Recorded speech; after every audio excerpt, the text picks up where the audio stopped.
Student, welcome to under 24/7 Bengali. যারা যারা ক্লাসে আছো হোপফুলি আমাকে ঠিকঠাক করে শুনতে পাচ্ছ। আর যদি একদম ঠিকঠাক করে শুনতে পেয়ে থাকো তাহলে লিঙ্কটাকে কিন্তু প্লিজ একটু শেয়ার করে দিও তোমাদের যতগুলো গ্রুপ আছে সবকটা গ্রুপে। আমরা এই চ্যানেলে ভারত এবং বাংলাদেশের যে জিওপলিটিক্যাল রিলেশন রয়েছে সেই রিলেশন নিয়ে একদম প্রথম থেকে কথা বলেছি এবং দিনে দিনে দেখেছি যে এই রিলেশনটা কতটা খারাপ হতে চলেছে। এখন বিভিন্ন নিউজ চ্যানেলে, সোশ্যাল মিডিয়াতে, বিভিন্ন জায়গায় ভারতে বা বাংলাদেশে কি পরিস্থিতি হচ্ছে সেই সমস্ত কিছু আমরা জানতে পাচ্ছি। এখন তার উপরে একটা অত্যন্ত ইম্পর্টেন্ট নিউজ আমরা দেবো, যেটা কিন্তু আমাদের বিভিন্ন পরীক্ষার ক্ষেত্রে খুব ইম্পর্টেন্ট, প্লাস একটা জিওপলিটিক্যাল ইস্যু হিসাবে একজন ভারতবাসী হিসাবে সেটা তো অত্যন্ত ইম্পর্টেন্ট। স্টার্ট করব আজকের ক্লাস বা আজকের সেশন। তোমরা এখানে দেখতে পাচ্ছ যে বাংলাদেশ ভারতের বর্ডারের কাছে ড্রোন পাঠিয়েছে, একটা সামরিক ড্রোন পাঠিয়েছে, তো যেটা কি ভারত বাংলাদেশের যুদ্ধের একটা সূচনা। আজকে পুরো টপিকটাই এটার উপরে থাকবে, এটার উপর বেস করে আমরা কথা বলবো। জিওপলিটিক্যাল ইনসিডেন্টগুলো যদি হয় না, সেখানে একটা ক্রম থাকে, সেই ক্রমটা কি কি হচ্ছে সেটাকে ভালো করে লক্ষ্য করতে হয়, তাহলেই বোঝা যায় যে এটার পর এটার ফলস্বরূপ এটা হচ্ছে। তো একদম ফার্স্টে দেখো একটা আর্টিকেল এসছে ইন্ডিয়া টুডেতে, যেখানে বাংলাদেশ ডিপ্লয় করেছে Turkish zone near India's border এবং এখানে হাই সিকিউরিটি অ্যালার্ট করা হয়েছে।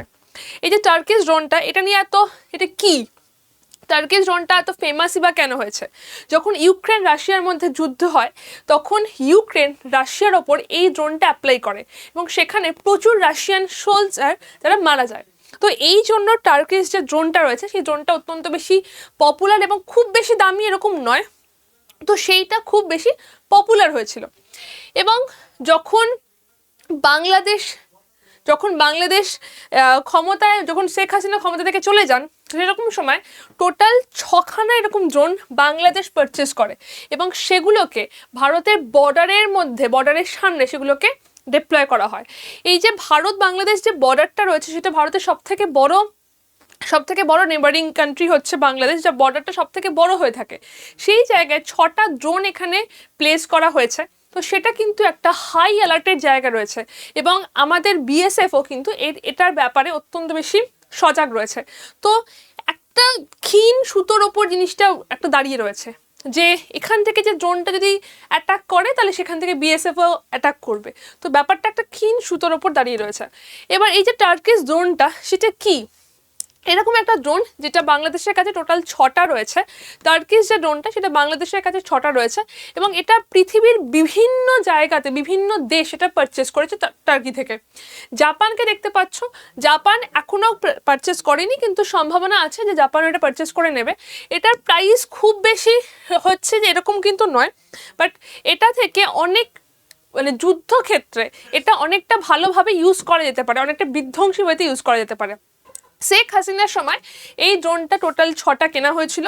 তিনি যখন ক্ষমতা থেকে চলে যান তারপর এই 6টা ড্রোনে অনেকবার টেস্ট করা হয়েছিল বাংলাদেশে ইন্টারনালি, কিন্তু কখনো এরকম প্লেস করা হয়নি। বর্তমানে এই জিনিসটা প্লেস করা হয়েছে, এই ড্রোনটা প্লেস করা হয়েছে। এবার অফিসিয়ালি নিউজ হচ্ছে 6টা, সেটা 6টা আছে না 50টা আছে এটা কিন্তু এই মুহূর্তে কেউ বলতে পারবে না।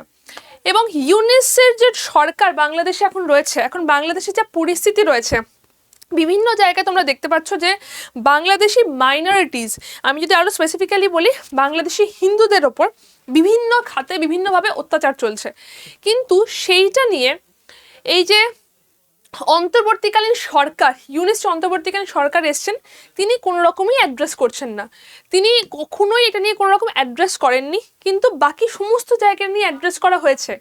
বাংলাদেশি হিন্দু বা বাংলাদেশি মাইনরিটিসের ওপর যে অত্যাচারটা হচ্ছে, তো সেটার জন্য বিভিন্ন জায়গায় বিভিন্ন আন্দোলন হয়েছে। যেমন আগরতলায়, এটা ইন্ডিয়ার ছবি, আগরতলায় বাংলাদেশি যে অ্যাসেম্বলি রয়েছে তার সামনে প্রোটেস্ট হয়েছে এবং কিছু প্রোটেস্টার অ্যাসেম্বলির মধ্যে চলে গেছে। সেটা নিয়ে ভারত সরকার দুঃখ প্রকাশ করেছে যে হ্যাঁ, প্রোটেস্টটা করতে ভেতরে যাওয়ার দরকার ছিল না, বাংলাদেশিরা ভারতে সুরক্ষিত রয়েছে,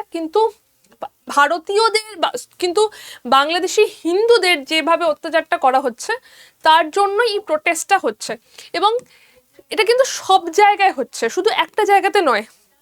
বিভিন্ন অনেক নামি দামি মুসলিম পপুলেশন কিংবা নামি দামি নন হিন্দু পপুলেশন কিন্তু এটাকে অ্যাড্রেস করেছেন, যে ইউনিসকে তারা বলেছে, মোহাম্মদ ইউনিসকে, যে আপনি প্লিজ আপনার দেশের যে মাইনরিটি রয়েছে তাদের ওপর যে অত্যাচারটা হচ্ছে সেটাকে অ্যাড্রেস করুন, সেটাকে জানান, সেটা কেন হচ্ছে জানান, কি হচ্ছে।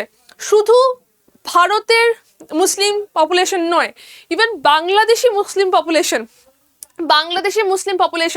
বাংলাদেশের মুসলিম পোয়েট, তারাও কিন্তু হিন্দুদের ওপরে হওয়া যে অত্যাচারটা রয়েছে তার বিরুদ্ধে কথা বলেছেন এবং ইউনিসকে বলেছেন এটাকে অ্যাড্রেস করতে, যে অ্যাকচুয়ালি কি হয়েছে। বাট পয়েন্টটা হচ্ছে যে শুধুমাত্র ইউনিসই বলছেন যে না এরকম কিছু হয়নি, কিন্তু বিশ্বের বিভিন্ন দেশে ডোনাল্ড ট্রাম্প থেকে শুরু করে সমস্ত জায়গায় এটা নিয়ে কিন্তু কথা হয়েছে যে এই জিনিসটা এরকম একটা খুব খারাপ জায়গাতে বাংলাদেশি হিন্দুরা বর্তমানে রয়েছে। এবং এরকমই অবস্থায় শেখ হাসিনা প্রথমবার তার স্পিচে বলেছেন যে বাংলাদেশে এরকম একটা জিনিস হচ্ছে। তিনি তার স্পিচের মধ্যে তার ফলোয়ারদের, তার টিম মেম্বারদের অ্যাড্রেস করেছেন এবং ওপেনলি তিনি ইউনুসকে একদম সেলফিশ অ্যান্ড গ্রিডি ম্যান হিসেবে বলেছেন ওপেনলি। এখন যদি দেখা যায় যে ভারত এবং বাংলাদেশের মধ্যে যা রিলেশন রয়েছে তার থেকে বাংলাদেশ এবং পাকিস্তানের মধ্যে রিলেশনটা না অনেকটা বেটার হয়ে যাচ্ছে।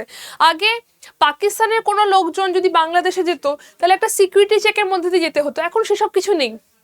এখন ভারতের দুদিকে যে দুটো দেশ রয়েছে, যারা একজন পাকিস্তান, যারা একদম স্ট্যাম্প মারা ভারতের এনিমির মধ্যে যাচ্ছে, তার সাথে বাংলাদেশের খুব ভালো রিলেশন হয়ে যাচ্ছে।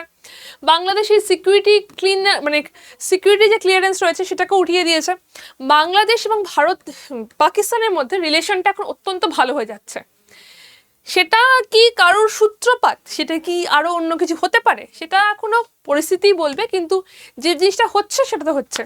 বাট এটাই বলার যে বাংলাদেশের বর্ডার, ভারত বাংলাদেশের যে বর্ডারটা রয়েছে সেই বর্ডারটা সব থেকে বড় বর্ডার, এবং সেখানে যদি এরকম টার্কিশ ড্রোন ডিপ্লয় করা হয় তাহলে সেটা কিন্তু একটা অত্যন্ত চিন্তাজনক ব্যাপার।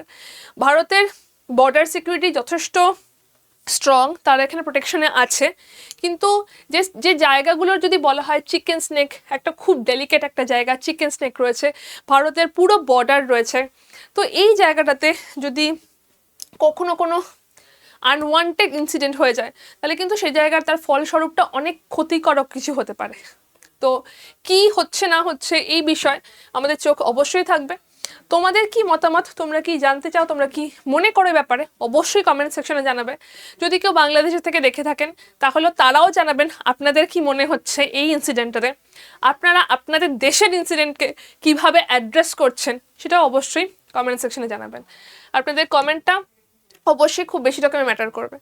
এই চ্যানেলটাকে সাবস্ক্রাইব করে রাখো এই ধরনের ভিডিও আরও অনেক পাওয়ার জন্য, এবং আমাদের যে বাকি চ্যানেলগুলো রয়েছে I24/7 Bengali, railway police, WBCS topper এবং স্মার্ট স্টাডি, এই চ্যানেলগুলোকে সাবস্ক্রাইব করে রেখো, যেখানে সমস্ত বিষয় ডিটেলস আমাদের ক্লাস হয়ে থাকে। আজকে চললাম, দেখা হচ্ছে নেক্সট ক্লাসে।